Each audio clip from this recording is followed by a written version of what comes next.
Friends start करते हैं। Christopher sir की सेकंड सीट है। ये मतलब वो डेमो क्लास की सीट थी। आज हम स्टार्ट करते हैं उनकी जो क्लास की सीट है। पहली सीट देखिए, सीट नंबर लिखा हुआ है। पहली ये सीट है, ये क्लासरूम एक्सरसाइज बेस्ड है वो कैप। तो देखिए ये कितना मज़ेदार तरीके से आप याद कर लेंगे। 20 वर्ड्स डेली करवाते हैं सर, और बहुत अच्छे तरीके से करवाते हैं। मैं कहता हूँ उनकी तरह इंग्लिश कोई नहीं पढ़ा सकता। बहुत अच्छी तरीके से वो इंग्लिश पढ़ाते हैं। तो चलिए देखते हैं। एसीडुअस, एसीडुअस का मतलब क्या होता है? देखिए, इसको याद करने के कई तरीके हैं। तो पहला तरीका जो है सर ने बताया था कि एसीडुअस, डूअस, डूअस एस की तरह काम करने वाला। डूअस जो होता है काम करने वाला है, एसीडुअस एस की तरह, यानी जो एस की तरह काम करता है, गधे की तरह काम करता है। गधा कैसा काम करता है? बहुत मेहनती काम करता है। तो ये एसीडुअस है। तो एसीडुअस का मतलब होता है डिलीजेंट। देखिए, अब डिलीजेंट भी एक मेन वर्ड में आएगा आगे आगे क्लासों में। ये डिलीजेंट आया हुआ है मेन वर्ड में। तो इसको हम वहां से भी याद कर सकते हैं, लेकिन अगर आपको यहाँ याद करना है तो डिलीजेंट, दिल्ली के जो एजेंट होते हैं वो क्या होते हैं? बहुत ही डिलीजेंट होते हैं, बहुत ही मेहनती होते हैं। दिल्ली में जो एजेंट हैं वो क्या हैं? डिलीजेंट हैं। दिल्ली के एजेंट जो हैं वो बहुत ही डिलीजेंट हैं। हालांकि ये वर्ड फिर आएगा मेन वर्ड में, इतना फोकस नहीं करते हैं इस पर, लेकिन अगर आपको याद करना है तो आप याद कर सकते हैं। फिर देखिए, एक तरीका है कि इसको हम याद कर सकते हैं ऐसी दुआ। ऐसी दुआ दो मुझे कि मैं बहुत मेहनती हो जाऊं, मतलब मैं बहुत मेहनत करने लगूं। तो ऐसी दुआ दो या ऐसी डूअस, यानी एस की तरह डू कर, मतलब करने वाला भी मेहनती होता है। और ऐसी दुआ दो कि मैं बहुत मेहनती हो जाऊं। देखिए, अब आता है सेकंड वर्ड है अटरली। अटरली का मतलब होता है कंप्लीटली या इंटायरली, मतलब किसी चीज को पूर्ण रूप से करना, यानी वो कहलाता है अटरली। अब देखिए, अटरली का मतलब होता है इंटायरली। अब जो रात को पी थी वो सुबह तक क्या हो जाती है? उतर जाती है। कैसे कैसे उतर जाती है? उतर जाती है क्योंकि कैसे? कंप्लीटली यानी इनटायरली, पूर्ण रूप से। कितना भी आप रात को पियो, लेकिन वो सुबह तक क्या होती है? अटरली हो जाती है, यानी कि कंप्लीटली क्या हो जाती है? उतर जाती है। उतर ली यानी कि उतर जाती है। तो इसलिए इसको आपने ऐसे याद कर सकते हैं, अटरली उतरली। उतरली क्या? उतरली जो पी थी शाम को, सुबह तक क्या हो जाता है? वो कंप्लीटली इंटायरली यानी कि पूर्ण रूप से वो उतर जाती है। अब अब आता है नेक्स्ट वर्ड है, थर्ड वर्ड है एबोमिनेबल। अब देखिए, इसका मतलब होता है घृणास्पद, यानी कि वेरी बैड, यानी अनप्लीजेंट।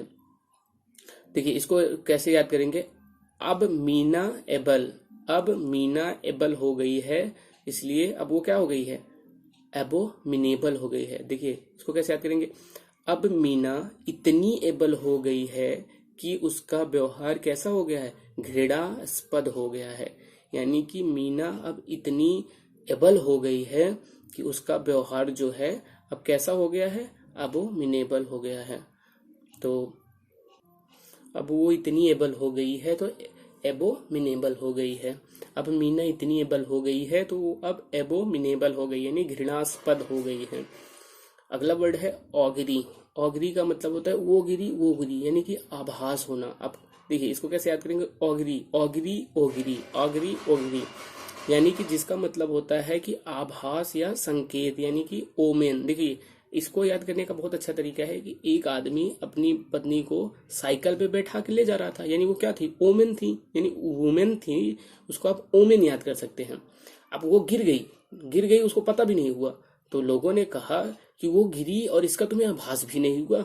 इसका मतलब होता है, क्या तुम्हें कोई आभास नहीं हुआ कि वो गिर गई? यानी वो गिरी, वुमेन, ओमेन, वुमेन जो गिरी, तुम्हें आभास नहीं हुआ, तुम कैसे साइकिल चलाते हो? यानी यही होता है कि ऑगिरी, यानी कि ओमेन, यानी आभास या संकेत। इसका एक वर्ड होता है इंसिनुएशन, वो भी अच्छा वर्ड है, एग्जाम में कई बार पूछा गया है। आगे वो मेन वर्ड में आएगा। अब आता है कन्फ्रंट। कन्फ्रंट का मतलब होता है सामना करना, यानी बियर्ड।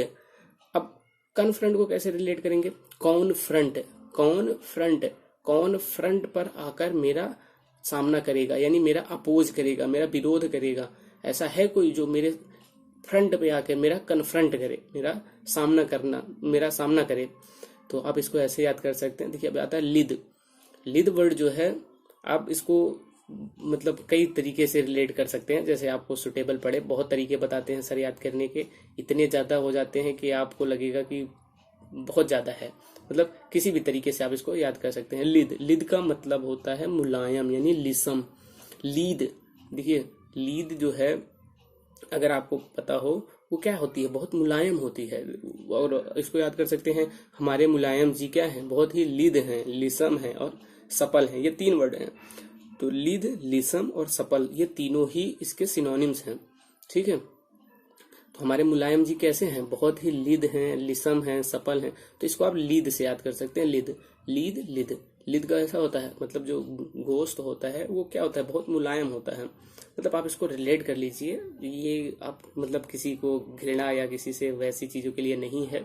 इसको आप बस अपना अपना काम निकालिए, बस हमें और किसी चीज़ से कोई मतलब नहीं है। अब देखिए चेरी, चेरी और very, cherry very, cherry very, ये दोनों ही सिनोनिम वर्ड हैं, तो इसलिए आपको इसको थोड़ा प्रैक्टिस कर लीजिएगा। Cherry very, cherry very, cherry very, यानी होता है सतर्क या सावधान। तो देखिए अब चेरी खाते समय हमें क्या रहना चाहिए, बहुत ही सावधान रहना चाहिए, बहुत ही केयरफुल रहना चाहिए, कॉशियस रहना चाहिए। नहीं तो हम क्या होता है, चेरी खाते हैं तो हम ऐसे ही खाते चले जाते हैं। तो देखिए चेरी जब भी खाइए थोड़ा आप क्या रखिए, बहुत सावधान रहिए, चेरी के साथ वेरी रहिए। चेरी वेरी, चेरी, चेरी खाते समय बहुत ही सतर्क या सावधान रहिए। अब आता है बॉन्टी, बॉन्टी, बॉन्टी। तो देखिए एक इसको बहुत ही अच्छे तरीके से याद कर सकते हैं। एक बंटी नाम का लड़का है, तो वो एक लड़की से प्यार करता है। तो लड़की की माँ जो है उसे कहती है कि उस लड़के से मत मिला कर, वो तुझे खराब कर देगा। बंटी जो है वो बहुत ही गंदा लड़का है, तो उससे तू मत मिला कर। तो लड़की कहती है नहीं माँ, बंटी तो मेरा बॉन्टी है, मतलब वो तो मुझे गिफ्ट देता है, मतलब उपहार देता है, वो तो मेरा उपहार है, जेनरोसिटी है। तो वही है, बंटी जो है, बंटी नाम का लड़का है, वो हमारा क्या है, उपहार है, वो तो मुझे बहुत सारे गिफ्ट देता है, उपहार देता है। देखिए अगला वर्ड है डिफाइल। फाइल को क्या कर रहे हैं, डिफाइल कर रहे हैं, डिफाइल कर रहे हैं। तो उसको डिफाइल कर दे रहे हैं, मतलब फाइल को हम डिफाइल कर दे रहे हैं, यानी दूषित करना होता है। डिफाइल का मतलब होता है दूषित करना या सली करना। देखिए इसको याद करने का, सली का मतलब होता है साली ने फाइल को छूकर क्या कर दिया है, सली कर दिया है। साली ने फाइल को छूकर सली कर दिया, तो दोनों वर्ड यही याद कर लीजिए, डिफाइल और सली। लेकिन ये सली जो है एक मेन वर्ड में भी आएगा, हम वहां भी इसको देखेंगे। सली, डिफाइल, फाइल को डिफाइल कर दिया, यानी दे फाइल मुझे, नहीं तो तुम उसे पोल्यूट कर दोगे, यानी कि फाइल को मुझे दे दो, दे फाइल, फाइल दे, नहीं तो तुम इसे क्या कर दोगे, गंदा कर दोगे, दूषित कर दोगे, पोल्यूट कर दोगे। चलिए देखते हैं नेक्स्ट वर्ड। नेक्स्ट वर्ड है डिम्पल। डिम्पल का मतलब होता है, देखिए बहुत सारे लोग इसको जानते होंगे, एक गाल में जो बोलते वक्त या हंसते वक्त एक क्या होता है, गाल में गड्ढा पड़ता है, उसी को हम कहते हैं डिम्पल, यानी गाल पर पड़ने वाला गड्ढा। इसको, इसका जो सिनोनिम है स्मॉल हॉलो इन चीक या पिट, यानी जो हमारे गाल पे जो गड्ढा पड़ता है। तो देखिए क्या है, डिम्पल के दोनों गाल पर क्या है, डिम्पल है। डिम्पल का नाम आप जानते होंगे, एक एक्ट्रेस हैं। तो डिम्पल के दोनों गाल पर क्या है, डिम्पल है। और आता है टेमिडिटी। टेमिडिटी का मतलब होता है दुस्साहस या गुस्ताखी। देखिए गाल, गॉल याद किया था ना, गॉल, गॉल का मतलब क्या था, गुस्ताखी या बदतमीजी याद किया था ना, कि अगर गॉल, अगर गल के साथ यानी गाल के साथ अगर तुम गॉल करोगे, बदतमीजी करोगे, तो वो तुम्हारा गाल क्या कर देगी, लाल कर देगी। तो इसको आप वहां से देखिए, अभी ये मेन वर्ड में था, अभी ये सिनोनिम है, तो इसलिए वर्ड्स बहुत ज्यादा इसमें मतलब क्या होंगे, रिपीट होंगे। इसलिए आप ना बिना याद करते, बिना याद सिनोनिम्स को याद किए भी आपका बहुत सारा वर्ड ऐसे ही आके याद हो जाएगा। तो इसलिए सर का जो तरीका है पढ़ाने का, जो उन्होंने वर्ड को सेट कर रखा है, बहुत अच्छा है। तो इसलिए आप तरीके से पढ़िए, आप सिनोनिम्स नहीं याद करना है, बस जो मेन मेन वर्ड है उनको याद करते चलिए, बाद में आप इनके सिनोनिम्स भी सीख जाएंगे। चलिए नेक्स्ट वर्ड है कन्फिस्केट, यानी जिसका मतलब होता है सीज करना या इम्पाउंड कर देना। 3 वर्ड है, देखिए सीज, इम्पाउंड और कन्फिस्केट। तो तीनों वर्ड, हालांकि सीज तो बहुत सारे वर्ड, बहुत सारे लोग जानते होंगे, सीज का मतलब होता है जब्त कर देना किसी चीज को। कॉन्फिस्केट या इम्पाउंड, ये 2 वर्ड हमें याद करने हैं। तो कौन फीस जमा नहीं किया है, इसको याद करेंगे, कौन फीस जमा नहीं किया है, कौन फीस, कौन फीस, कौन फीस जमा नहीं किया है, उसके सामान को जमा कर, मतलब क्या कर लो, जब्त कर लो। स्कूल में क्या होता है, कौन फीस जमा नहीं किया है उसके सामान को हम क्या करेंगे, जमा कर लेंगे, यानी कि सीज कर लेंगे, उसको हम जब्त कर लेंगे। उसको जब तक वो फीस जमा नहीं करता हम उसके सामान को क्या कर लेंगे, जब्त कर लेंगे। अब देखिए इम्पाउंड, इम्पाउंड का मतलब होता है, इसका भी मतलब होता है सीज करना। अब इतना पाउंड, अगर अगर आप ऑफिसर बनने जा रहे हैं तो इतना पाउंड, अगर कहीं ज्यादा पाउंड आ गया, कहीं फॉरेन करेंसी आपको मिल गई, तो आप उसको क्या करेंगे, इम्पाउंड कर देंगे, आप उसको सीज कर देंगे। तो इम्पाउंड मतलब होता है पाउंड, यानी जो मनी होती है पाउंड, उसको इम्पाउंड कर दिया। पाया माँ इतनी मनी मिली, इम्पाउंड कर दिया, उसको सीज कर दिया। कॉन्फिस्केट, कौन फीस जमा नहीं किया है, कौन फीस, कौन फीस, कौन फीस, यानी कौन फीस जमा नहीं किया है उसके सामान को क्या कर लो, जब्त कर लो, या इम्पाउंड, इतने जो पाउंड हैं इन सबको क्या करना है, हमें सीज कर देना है। और देखिए नेक्स्ट वर्ड है डोलफुल, डोलफुल, डोलफुल यानी मोर्नफुल, डोलफुल, मोर्नफुल। तो डोलफुल का मतलब होता है दुखी, और मोर्नफुल का मतलब भी दुखी होता है। मोर्नफुल नेक्स्ट आगे चल के ये मेन वर्ड में फिर आएगा, तो इसलिए अगर आपको यहाँ याद करना है तो यहीं याद कर लीजिए, नहीं तो आगे याद कर लीजिएगा। डोलफुल, डोलफुल का मतलब है डॉली को फूल दे देना, यानी कि डॉली और फूल, डॉली फूल, डॉल फूल, डॉली फूल, डॉल फूल, डॉली फूल, डॉल फूल, डॉली फूल। यानी किसी भी वर्ड को आप थोड़ा रिपीट करेंगे ना, तो आपके मन में जो आपके माइंड है, आपके माइंड में उसका एक सेंस क्रिएट हो जाता है। जैसे डॉल, डॉली, डॉल, डॉल फूल, डॉली, डॉली को फूल देना है, डॉल फूल, डॉल को फूल देना है। अब देखिए आपकी जो वाइफ है या जो आपकी गर्लफ्रेंड है वो एक डॉल है, आप उसको डॉली भी कहते होंगे, डॉल भी कहते होंगे, तो वो कैसी है, डॉल है। डॉल को आप क्या देते हैं, फूल देते हैं। नहीं तो अगर आप डॉल को फूल नहीं देंगे तो वो क्या हो जाएगी, दुखी हो जाएगी, आपसे नाराज हो जाएगी। और मॉर्न फूल, मॉर्निंग में भी उसे फूल देना है, नहीं तो मॉर्निंग उठते ही वो क्या हो जाएगी, आपसे नाराज हो जाएगी, दुखी हो जाएगी। तो देखिए डॉल फूल, डॉली को फूल, यानी हमारी डॉली है, मेरी जो गर्लफ्रेंड डॉली है, उसको फूल दो, नहीं तो वो क्या हो जाएगी, दुखी हो जाएगी। और मॉर्न फूल यही याद कर लीजिए, नहीं तो आगे याद कर ही लेंगे। अगला वर्ड है कैजोल। देखिए कैजोल का मतलब होता है आपको कैजोल, आप कई लोग तो इसको काजोल ही पढ़ लेते हैं। तो काजोल वही एक्ट्रेस हैं, अजय देवगन की वाइफ हैं। तो कैजोल का मतलब होता है किसी को बहलाना, किसी से फ्लैटरी करना, चापलूसी करना किसी की। तो देखिए अब डीडीएलजे मूवी देखी होगी, तो शाहरुख खान क्या करते हैं काजोल से, काजोल की बहुत ज्यादा चापलूसी करते हैं, उसे पटाने की बहुत ज्यादा कोशिश करते हैं यहाँ वहाँ। तो आप काजोल, कैजोल, काजोल, कैजोल, इसको याद कर सकते हैं। बहुत ही अच्छा वर्ड है कैजोल, कई बार एग्जाम में आया हुआ है। चलिए देखते हैं नेक्स्ट वर्ड। नेक्स्ट वर्ड है एनोडाइन, एनोडाइन। अब देखिए अन्नू जो है वो डाइन है, अन्नू डाइन, अन्नू डाइन, अन्नू डाइन। अब एक लड़की है अन्नू, जो एक लड़के से प्यार करती है, तो लड़के की माँ कहती है कि अन्नू डाइन है, तू उससे दूर रह कर, तू उससे दूर रह कर, वो एक डाइन है।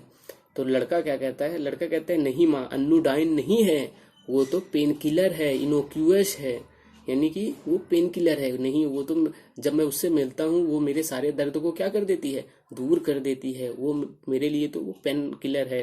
अन्नू डाइन नहीं है, अन्नू डाइन नहीं है, वो क्या है, वो पेन किलर है। अन्नू डाइन नहीं है, वो क्या है, पेन किलर है।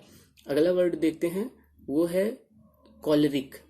कॉलरिक का मतलब होता है गुस्सैल, कंटेन के रस। तो इसको कैसे याद करेंगे, कॉलरिक जो होते हैं क्लर्क और कॉलर, कॉलर से याद कर लीजिए या इसको क्लर्क से याद कर लीजिए। देखिए बैंक में जो भी क्लर्क होते हैं, देखिए बात बात पे क्या करते रहते हैं, गुस्सा करते रहते हैं। तो आप क्लर्क से याद कर लीजिए या कॉलर से याद कर लीजिए। कॉलर का देखिए कॉलरिक का मतलब होता है, चाहे कॉलर, अगर आपका कोई कॉलर पकड़ ले तो आपको क्या आएगा, गुस्सा आएगा। आप बहुत मतलब है, जो गुस्सैल लोग होते हैं, या फिर आप ऐसे कह सकते हैं जो गुस्सैल लोग होते हैं, वो क्या करते हैं, बात बात पे कॉलर पकड़ लेते हैं आदमी का। कंटेन के रस, कौन टैंक का रस पी लेगा, मतलब इस टैंक का कौन रस पिएगा, मैं देखता हूँ, मैं देखता हूँ कि इस टैंक का रस कौन पी सकता है।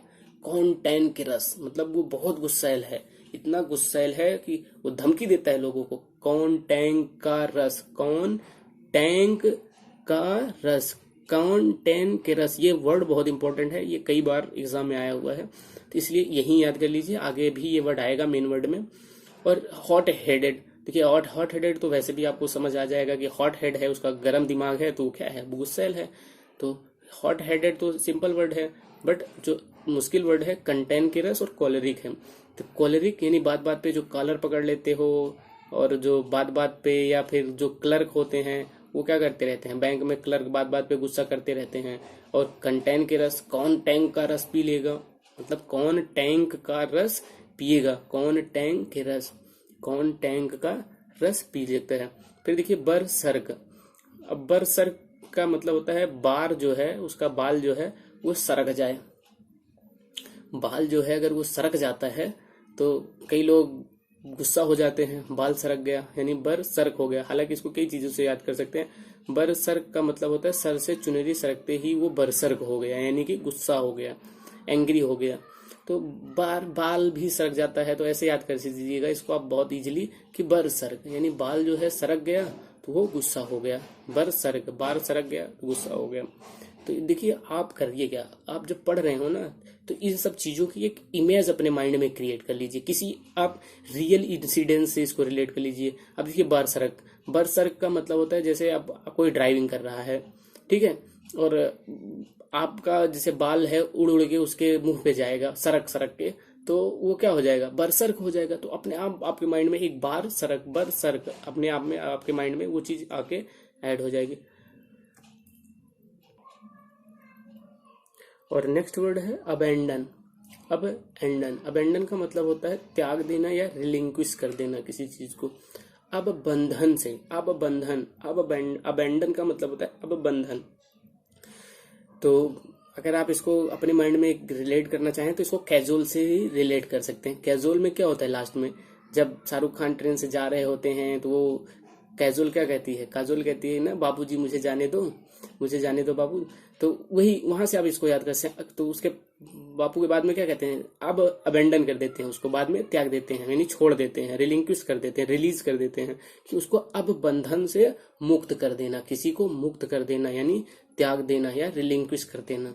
तो अब बंधन से किसी को मुक्त कर देना, वहां से भी आप याद कर सकते हैं। या अब बंधन, अब आप सारे बंधन को अबेंडन करो और मेरे संग हो चलो, तो ये वहीं से याद कर लीजिएगा। अब आता है एडमेंट। एडमेंट का मतलब होता है जिद्दी या स्टबर्न होता है। स्टबर्न और एडमेंट अच्छा वर्ड है, दोनों बहुत ज्यादा दिखते हैं ये वर्ड्स। अब देखिए अबेंडन, अब एंडन, सॉरी एडमेंट है। एडमेंट का मतलब होता है जिद्दी यानी स्टबर्न। अड़ा, अड़ा हुआ आदमी क्या होता है, जैसे अड़ जाए किसी बात पे अड़ने वाला व्यक्ति, अड़ा होना यानी अड़ जाए, नहीं ये तो ऐसा होता है, वो क्या होता है, अड़ा हुआ व्यक्ति जो अड़ जाता है बात बात पे, बात को लेकर, वो होता है जिद्दी। बहुत ज्यादा जिद्दी व्यक्ति ही अड़ जाता है। अबसर्द, अबसर्द का मतलब होता है असंगत या बेढंगा यानी प्रीपोस्टेरस। जो प्रीपोस्टेरस है या अबसर्द है। अब सर्द पड़ रही है, बताइए इस गर्मी में सर्द पड़ेगी तो ये कैसा लगेगा आपको, बेढंगा लगेगा ना, ये तो असंगत है भाई, ऐसा तो होना नहीं चाहिए। अब सर्द, अब यार इतनी गर्मी पड़ रही है अब सर्द पड़ेगी, ऐसा ये तो बड़ा बेढंगापन है। देखिए और प्रीपोस्टेरस, प्रीपोस्टेरस यानी कि प्री यानी कि पहले, पोस्ट का रस यानी कि जो सिलेक्शन है आपका सीजीएल में सिलेक्शन होगा और आपको पोस्ट मिलेगी, आप उन सब चीजों का रस ले लेके अपने मन में बड़ा ही क्या हो रहे हैं, खुश हो रहे हैं। तो क्या ये अच्छी बात है, नहीं, ये भी तो बेढंगा है भाई। पहले मेहनत करो, क्रैक करो। अब मेहनत कर नहीं रहे हो, बस आप सोचते हो कि मेरा सीजीएल में हो जाएगा, मुझे स्टार्स मिल जाएंगे, मैं ऑफिसर बन जाऊंगा, तो ये प्रीपोस्टेरस है, ये भी एक बेढंगापन है, यानी कि ये भी सही नहीं है। तो चलिए दोस्तों, थैंक यू, धन्यवाद।